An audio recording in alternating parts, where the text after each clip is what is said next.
Hi friends, welcome to my channel Supply Chain Knowledge. Today's topic is types of inventory. In the chapter 1 we have seen the definition of inventory और types of inventory चलिए अब इसमें के बारे में पढ़ते हैं with your instructor Archit. देखिए पहले एक बार कॉन्सेप्ट बना था जब इन्वेंट्री की नई प्लानिंग हुई थी JIT just in time inventory, make your inventory zero. लेकिन ये कंसेप्ट टाइम से पता लग गया कि कस्टमर सर्विस बहुत इंपॉर्टेंट है और कस्टमर एज एन सेंटर हम इसको मेंटेन नहीं कर सकते हैं। तो राइट इसका जो बाद में डेफिनेशन आई वो I manage inventory to the lowest possible level while still holding the customer needs.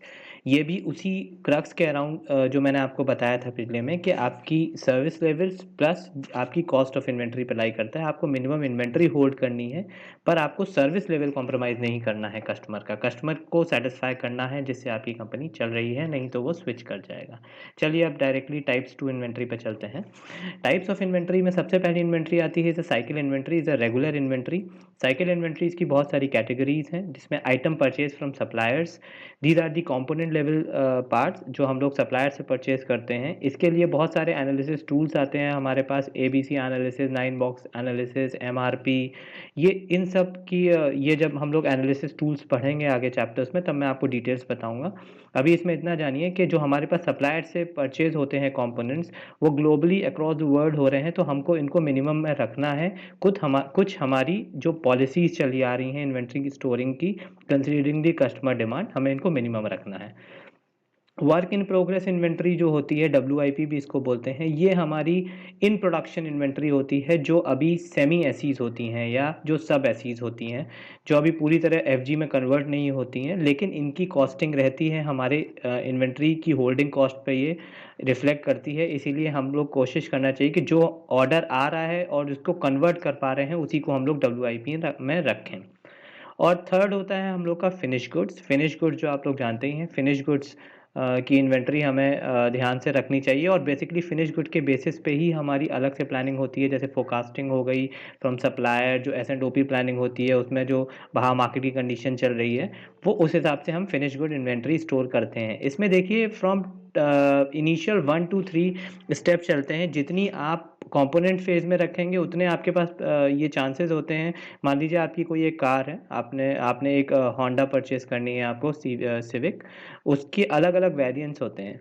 तो अगर आप उसको WIP में रखते हैं या कंपोनेंट लेवल में रखते हैं तो आपके पास ये ऑप्शन होता है कि आप कोई भी वेरिएंट बना दें। लेकिन अगर आप उसको FG में कन्वर्ट कर देते हैं उसके बाद उसमें वेरिएंट बनना बहुत मुश्किल हो जाता है। इसीलिए हम लोग को कोशिश करनी चाहिए कि मोस्ट कंपोनेंट में रखें और जैसे ही ऑर्डर है हम उसको कन्वर्ट करा दें FG में।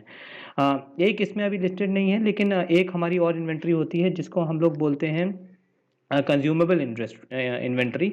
जो हमारे कंज्यूमेबल, जो हमारे डेली ऑयल जो हमारा यूज़ हो रहा है, कंज्यूमेबल्स कैप्स यूज़ हो रही हैं, इनकी C क्लास आइटम्स होते हैं, बहुत लेस वैल्यू आइटम्स होते हैं, तो इनको हम लोग होल्ड करके ज़्यादा रखते हैं और इनकी इन्वेंट्री भी रखते हैं अपने पास। तो वो fourth type of cycle inventory होती है।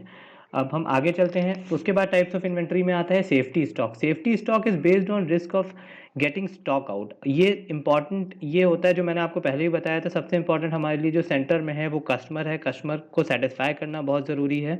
तो अगर कभी एब्रप्ट डिमांड आ जाती है या अगर 3-4 कस्टमर का एकदम से ऑर्डर आ जाता है तो उसके लिए जो हमारे स्टार कस्टमर्स होते हैं, जो हमारे जो बिज़नेस में बहुत ज़्यादा जिनका रेवेन्यू में कंट्रीब्यूशन होता है, उनको हम हाईलाइट करके उनके प्रोडक्ट्स हमेशा थोड़े एज एन सेफ्टी स्टॉक रखते हैं। जो हमारी वेरिएबिलिटी इन डिमांड, जो हम लोग फोरकास्टिंग करेंगे या जो भी करेंगे, जो भी वेरिएबिलिटी आएगी उसको ये मीट करा देता है सेफ्टी स्टॉक। इसीलिए हमें सेफ्टी स्टॉक को अपने पास रखना बहुत ज़रूरी है। उसको मैं डिटेल्स में जब हम लोग टूल्स पढ़ेंगे तब मैं बताऊंगा सेफ्टी स्टॉक की क्या इंपॉर्टेंस है। उसके बाद आता है in transit inventory. In transit inventory जो इन्वेंट्री होती है वो इन्वेंट्री इंक्लूड करती है सप्लायर की और कस्टमर की। इसमें भी जो हमने ऑर्डर ऑलरेडी सप्लायर को प्लेस कर दिए हैं उनको वॉल्यूम्स देखे कि हमें इतनी फोरकास्टिंग के बेसिस पे आप इतना ऑर्डर रेडी रखिएगा, वो भी हमारी इन्वेंट्री में काउंट होता है। जो हमने कस्टमर को डिलीवरीज ट्रांजिट में है, जो अभी तक कस्टमर ने रिसीव नहीं की हैं, जो हमारे स्कोप में हैं अभी तक, अगर उनके जो डिलीवरी टर्म्स हमारे स्कोप में आ रहे हैं तो वो भी अभी हमारी ही इन्वेंट्री है। तो इसीलिए ये टोटल कॉस्ट में इम्पैक्ट डालती है, टोटल आपके फाइनेंशियल जो टर्म्स होते हैं उन पे इफेक्ट डालती है।